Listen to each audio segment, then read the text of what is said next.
بسم اللہ الرحمن الرحیم۔ السلام علیکم ورحمۃ اللہ وبرکاتہ۔ آج مقالہ نمبر 14 ہے، جس میں حضرت غوث اعظم رحمۃ اللہ علیہ نے ہمارے لیے نصیحت کی ہے، جس کا عنوان ہے پرستاران دنیا اور پرستاران عقبہ، یعنی دنیا کی پوجا کرنے والے، دنیا کی طرف اپنے یعنی دنیا کی خواہشات کو پورا کرنے والے اور آخرت کی تیاری میں لگے ہوئے۔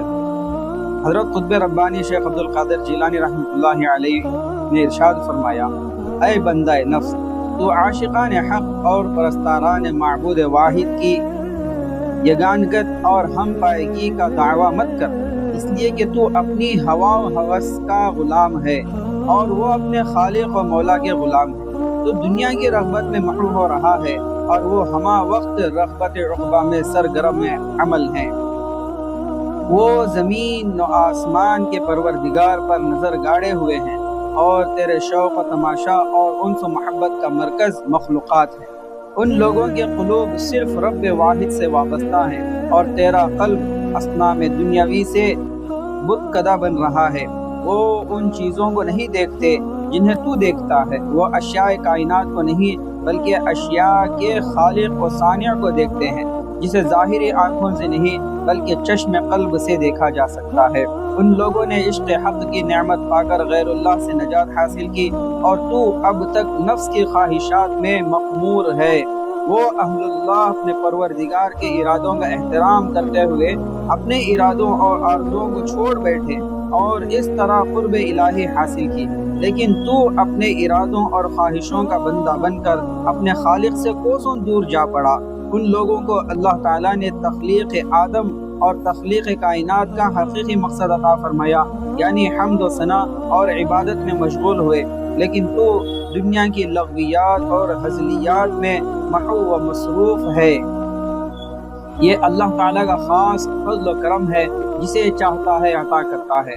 وہ عاشقان حق تائید الہی سے طاعت و عبادت میں ہمیشہ کسی غم و رنج اور تکلیف و پریشانی کے بغیر منہمک رہے اور مصیبت و دشواری میں بھی کوئی جبر و اکراہ محسوس نہ کیا۔ بس ذکر و عبادت ان کی غذا اور روح کی قوت و شادمانی بن گئی، گویا ان کی عبادت ان کے لیے جنت المأوا ہو گئی، کیونکہ وہ کائنات میں کسی بھی چیز کو چکھنے سے پہلے اس چیز کے خالق و صانع اور اس کے فعل کو دیکھتے ہیں۔ بلا شبہ ایسے ہی برگزیدہ لوگوں سے آسمان و زمین کا قیام و استحکام اور مخلوقات بحر بر کا سرور و اطمینان ہے، کیونکہ ان کے مولا نے ان کی صفات باطنی کے باعث ان کو اپنی زمین کا اوتاد یعنی میخ بنا دیا ہے، جس سے وہ قائم و محکم ہے۔ وہ اپنی قوت روحانی کے باعث پہاڑوں کی طرح خوددار، اٹل اور ناقابل تسخیر ہیں۔ بس تو کہ محض بندہ نفس ہے، ان کے راستے سے دور ہٹ جا اور ان صاحب عزم و ایمان لوگوں کی مزاحمت نہ کر جن کو راہ حق میں ان کے قصے و اقدام سے ان کے باپ اور بیٹے بھی باز نہ رکھ سکے۔ وہ بہترین مخلوق اور حاصل کائنات ہیں، جنہیں خدا نے بیدار فرمایا اور اپنی زمین میں پھیلائے ہوئے نوع انسانی کو ان کی امامت و قیادت سے فیض یاب کیا۔ جب تک آسمان اور زمین قائم ہیں، ان کی ارواح مقدسہ پر حق تعالیٰ کے لاکھوں سلام ہوں۔ اللہ تعالیٰ عمل کی توفیق عطا فرمائے۔